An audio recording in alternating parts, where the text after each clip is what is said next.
Hey guys, Sonic Person here.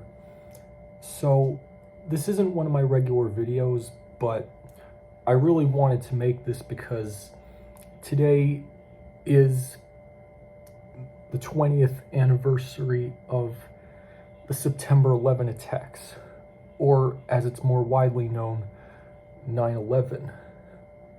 So, the 9/11 attacks occurred on September 11th of 2001, and today's date is September 11th of 2021.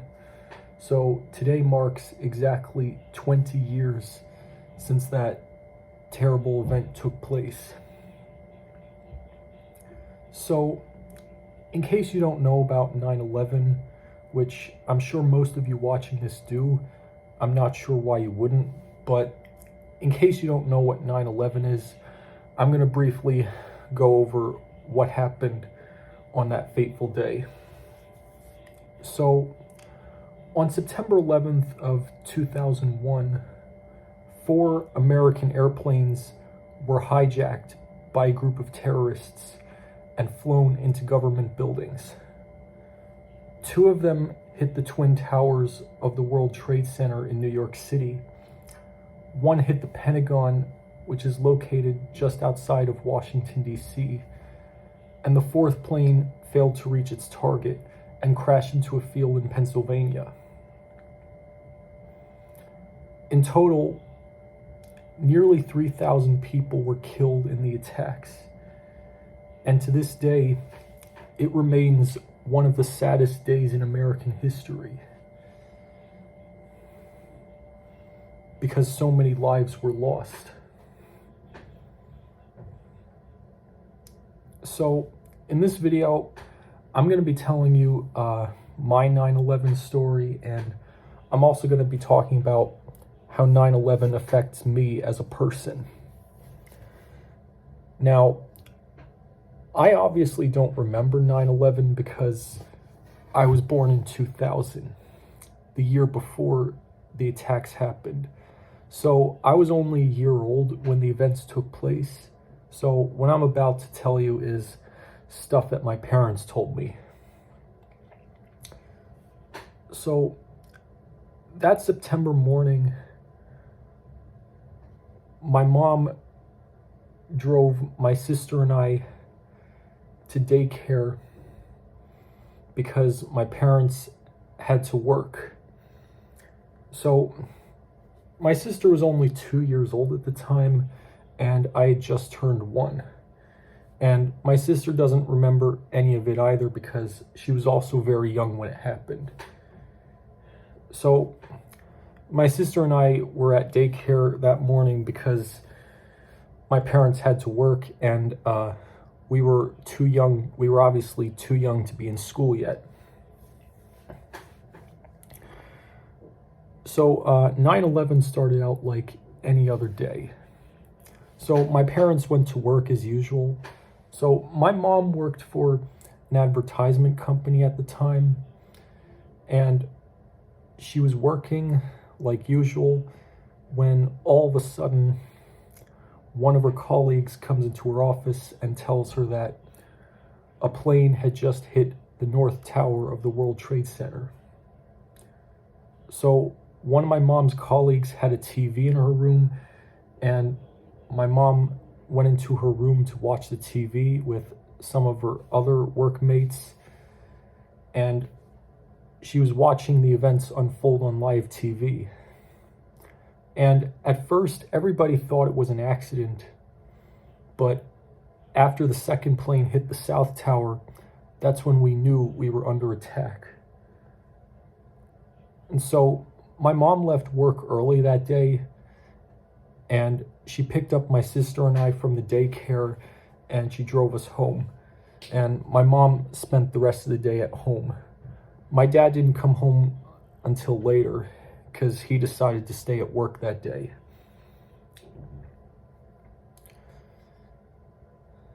So now I'm going to be talking about how 9/11 affects my life, and I'm also going to tell you a little bit about how I learned about 9/11. So I actually didn't learn about 9/11 until I didn't learn about 9/11 until 2010, which was 9 years after the attacks happened. So at that point in time, I was 10 years old and in fourth grade, and I was just beginning to learn more about the world around me. So I learned about 9/11 in a book on world history that my grandmother had gotten me for Christmas that year. So when I first learned about 9/11, I didn't realize how significant it was and the impact it had on America and the world. Because, I was only 10 years old at the time, and, I was just beginning to learn about this event. And, because, I was only a baby when 9/11 happened, so I don't remember the day as it happened. So I actually learned about it through that book, and,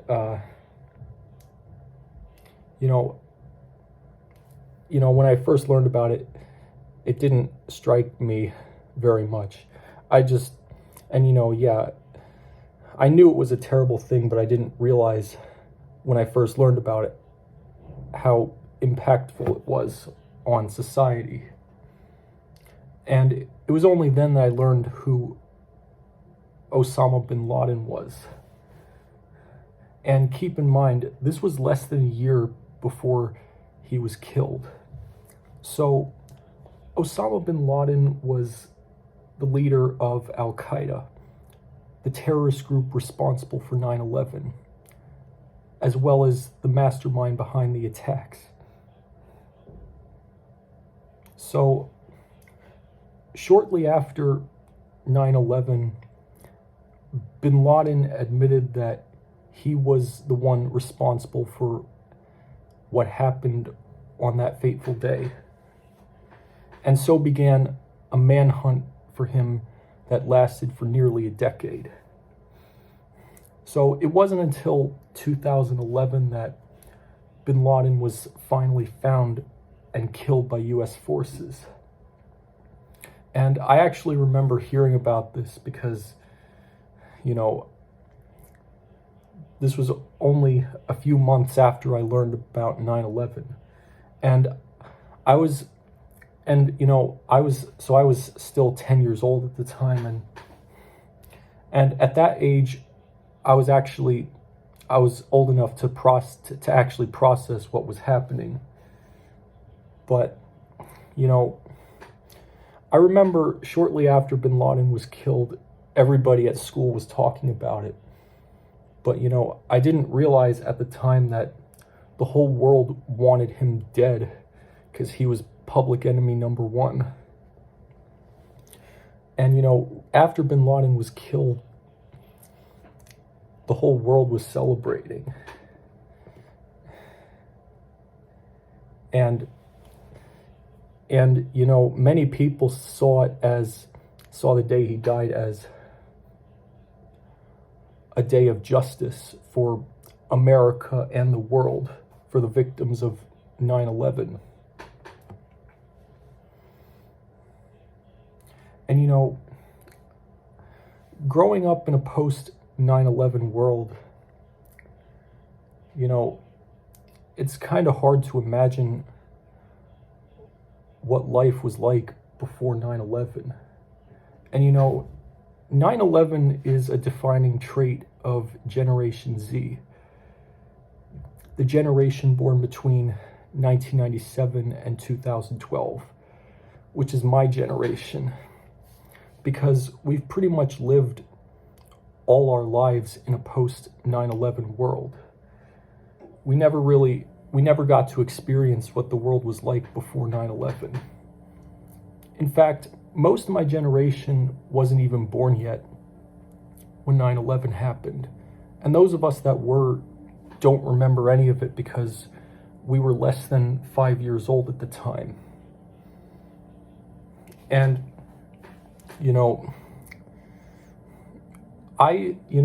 and because I was so young when 9/11 happened, I don't remember anything from that day. So I don't see it the same way that older generations do. Millennials, Xers, boomers. For older people, they say they remember it like it was yesterday. And, they're all saying that it changed their lives forever, 9/11, especially for those who were directly impacted by it, like those who lost loved ones that day. And, growing up in a post 9/11 world, it really gets to you because, Generation Z hasn't really experienced the world the same way previous generations do because of 9/11. And, I can deeply relate to this because, I've been to New York City many times throughout my life, and I never got to see the Twin Towers as they stood up like my parents did. The first time I remember going to New York City was in 2006. So I was just shy of 6 at the time, and keep in mind, this was less than 5 years after 9/11, so 9/11 was still fresh in people's minds at that point. But so that day, I remember that day my family went to see the Statue of Liberty, but I never saw the Twin Towers when I was there, and I've never seen the Twin Towers in person because I was so young when 9/11 happened. The Twin Towers, they were destroyed in the attacks.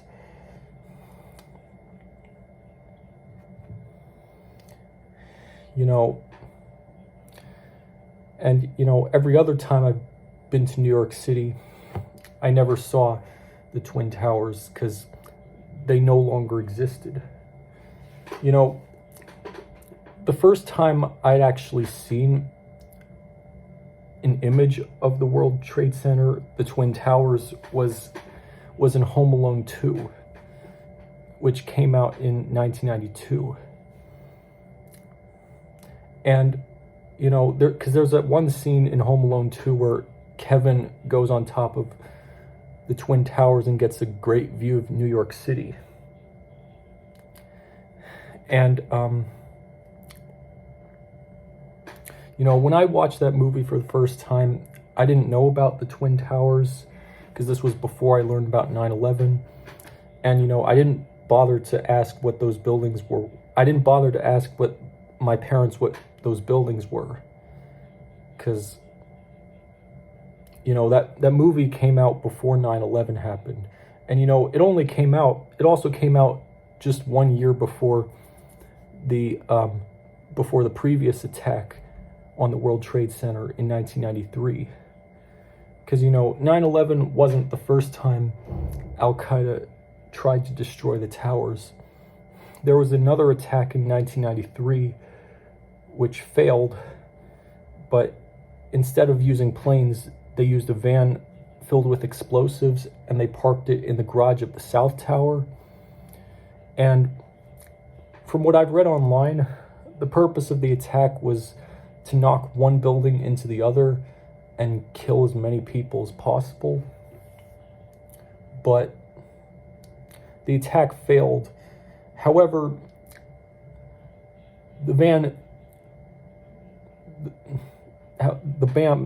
the bombs did go off and 6 people were killed and thousands more were injured. and it also did a lot of damage to the parking garage. And, you know, that was just 8 years before 9/11. And, you know, when 9/11 happened, it shocked the world. And, you know, it's hard to believe it's been 20 years. And, you know, I never got to see the Twin Towers in person like my parents did. Because, you know, my parents actually used to work in New York City. They don't anymore. But they did work in New York City when the towers still stood. And, you know,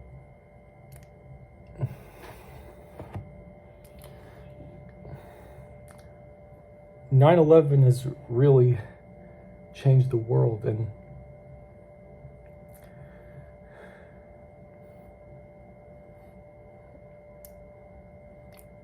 well, so, you know, I never got to see the Twin Towers as they stood up, but I have seen the One World Trade Center, which is located in the same spot as the Twin Towers stood.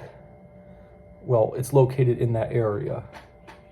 So, in, I think, 2004, they started construction on the One World Trade Center, and construction lasted for about 10 years, and it was opened in 2014, which I actually remember. And that was 13 years after 9/11. You know, I actually went inside the One World Trade Center once. It was in 2016. And when I went inside, I actually got to see the history of the Twin Towers, because they had an elevator that goes to the top, and there was also, and in the elevator they showed the history of the Twin Towers being built, and then after 9/11 they were gone. And, you know, there was also, I also got to go to the observation deck and see New York City all around me. And, you know, it was pretty cool, to say the least. I've also been to the 9/11 Memorial, as well as the 9/11 Museum, which is located where the Twin Towers once stood. And, you know, it's just, it's really strange to see that, it's strange to think that that location was where the deadliest terrorist attack in modern history took place.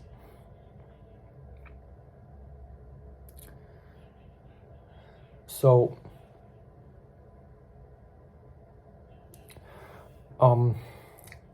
you know, usually when people talk about 9/11, they talk about the Twin Towers. But let's also not forget that there were two other planes involved. So the third plane hit the Pentagon, which is a building located outside of Washington, D.C. And I believe it's a building that stores top secret military and government information, and it's shaped like a pentagon, hence the name. That building was attacked on 9/11 by a third plane, and there was also a fourth plane that didn't reach its target, because so the passengers on the fourth plane had heard about the other three, and they were determined to stop the terrorists from reaching their destination. And so the plane crashed into a field in Pennsylvania. And, you know, hearing about this, it just amazes me that they gave their lives for us. They gave their lives to stop the terrorists from doing more damage. And, you know, it isn't exactly known where the fourth plane was headed to, but Many believe it was headed for either the White House or the Capitol building, two of the most prominent symbols of our nation. And personally, I believe the fourth plane was headed for the Capitol building. And just thinking about that today, it feels so eerie because you might remember earlier this year, former President Donald Trump incited a terrorist attack on the United States Capitol. And it's so eerie because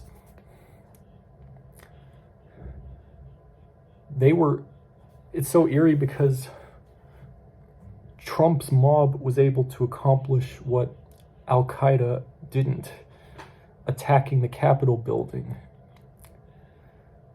But in both events, there were patriotic heroes that stopped them from accomplishing their goals and saved our nation from evil. So that's all I really have to say for this video. So thank you for watching, and I will see you again soon. This is the Sonic Person signing off. Bye.